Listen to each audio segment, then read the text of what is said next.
महाराज जी, महाराज जी, ये प्रश्न हम इसलिए कर रहे हैं, काफियों का ये प्रश्न है। आज के वैवाहिक जीवन में दो पहलुओं में से एक माता पिता, दूसरी धर्म पत्नी, दोनों को साथ साथ लेकर भजन करना सुसाध्य नहीं हो पा रहा। महाराज जी, मन की स्थिरता बार बार टूट जाती है, दुख बड़ा उत्पन्न हो जाता है। कठिन विषय है बच्चा, बढ़िया बात है। क्योंकि आजकल के जो बच्चियां हैं और बच्चे हैं वो बॉयफ्रेंड और गर्लफ्रेंड की बीमारी से बीमार आए हैं, साफ बातें हैं।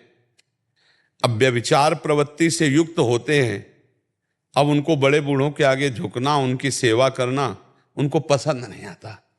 उनको ये पसंद आता है कि हमारा दूल्हा होटल से भोजन लावे, हम खावें और मनमानी आचरण करें। उनको बड़े बूढ़ों की सेवा करें, उनको ये सत्संग अच्छा नहीं लगेगा। तो ये तो आपके भाग्य हैं कि आप यहाँ पूछने आए हो। नहीं, आज के नए बच्चे और नए बच्चियां, ये जो गर्लफ्रेंड बॉयफ्रेंड और लिव इन रिलेशन ये जो चल रहा है ना, ये बुद्धि को भ्रष्ट करने वाला है।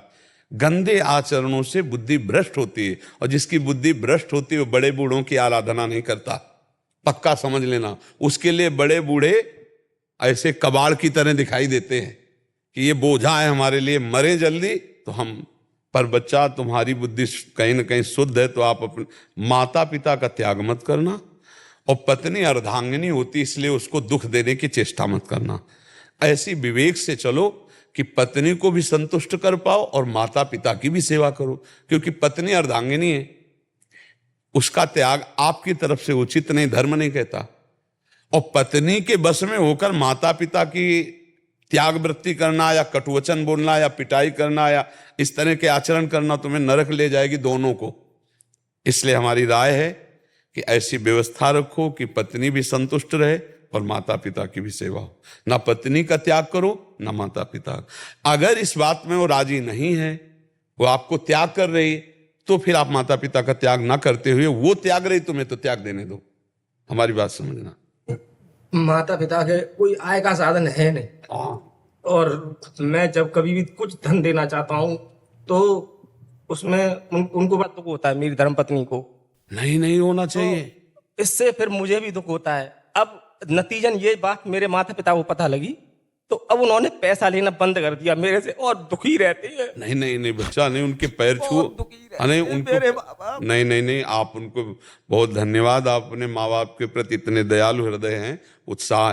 आप देखो, उन्होंने मुझे इस काबिल बनाया। आज मैं भारतीय वायुसेना में सेवक हूँ। हाँ, बिल्कुल। लेकिन आपको पत्नी को थोड़ा विवेकवान होकर समझाना पड़ेगा। उससे नफरत मत करना, नहीं उसको, हाँ, उसको भी प्यार करो। अपने माता पिता के पास अर्थ पहुंचाओ और उनके पैर छू के कहो कि हमारा रोम रोम, एक एक बूंद खून आपकी सेवा के लिए।